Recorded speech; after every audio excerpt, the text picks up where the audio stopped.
Bonjour les perles, aujourd'hui je reviens dans un nouveau podcast ou une nouvelle vidéo dans laquelle en fait nous parlerons des 7 types d'hommes à éviter absolument. Je tiens d'abord à faire un petit disclaimer pour vous dire que c'est mon opinion pour vous aider à prendre du recul par rapport à une situation que vous pouvez vivre actuellement ou des situations que vous avez déjà vécues mais qu'elle ne vaut pas vérité absolue. Si vous traversez une situation difficile avec par exemple votre compagnon actuel, essayez peut-être d'abord de voir si ce n'est pas possible d'arranger cette situation, surtout si c'est une personne qui n'était pas comme cela dans le passé, et d'expliquer peut-être pourquoi vous traversez actuellement cette situation. Peut-être que lui-même a des problèmes personnels qui a pu provoquer ce changement de comportement. Là, je vais surtout m'adresser donc au cas de figure où c'est des comportements récurrents, où c'est des hommes qui ont déjà ces comportements lorsque on les rencontre, étant donné que pour moi, excusez-moi, mais on ne peut pas changer quelqu'un, c'est à la personne de vouloir changer. Donc si vous rencontrez un homme et qu'il a ce type de comportement, désolé, mais prenez vos jambes à vos coups et laissez-le, mais après vous savez, vous êtes libre de poursuivre dans tous les cas la relation. Comme je l'ai déjà dit précédemment, ce sont quand même des conseils qui sont avisés selon moi. La première catégorie de personnes que l'on va donc aborder seront les paniers percés. Ce sont donc des personnes très dépensières qui flambent tout ce qu'elles ont et plus encore car elles sont souvent sujettes au surendettement. Donc comment les reconnaît-on ? C'est des personnes qui vont souvent vivre en fait au-dessus de leurs moyens pour par exemple acquérir des voitures de luxe, porter des vêtements onéreux, qui vont également sortir à outrance et consommer dans leur découvert. On va également retrouver des personnes qui ont des addictions très coûteuses, telles que des dépendances aux jeux, aux drogues, qui ont également des comportements influençables et sont même souvent sujets aux arnaques. Il en résulte donc que ce sont des personnes qui font souvent de très mauvais investissements, de par leur placement financier imprudent. Je ne sais pas si vous avez remarqué actuellement tous les mails que l'on peut recevoir ou les publicités pour des formations en trading ou en immobilier que l'on a même sur YouTube et qui très souvent s'avèrent être des pyramides de Ponzi, des arnaques où finalement on ne touche jamais le résultat de nos gains et pire encore, on perd nos investissements.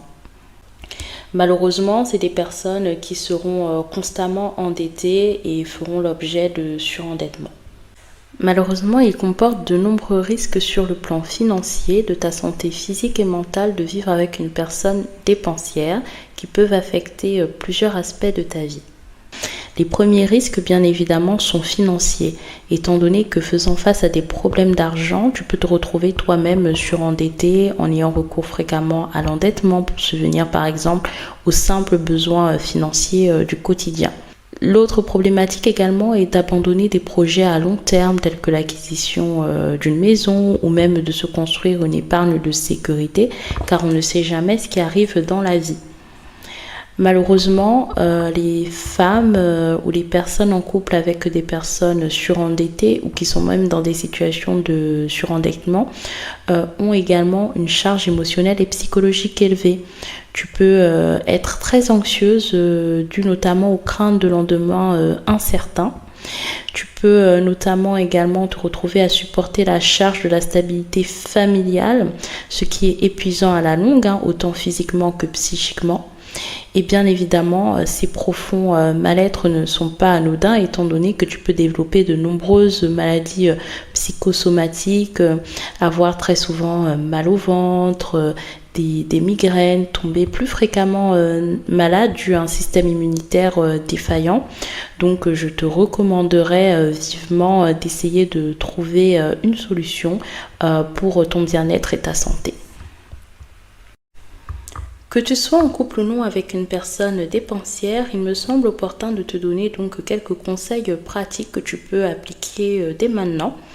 Donc dans un premier lieu, c'est d'avoir un regard sur les comptes du couple ou de prendre du temps, même dans la semaine ou dans le mois, pour aborder la gestion des finances avec ton homme afin de savoir vos dépenses au quotidien ou même votre épargne.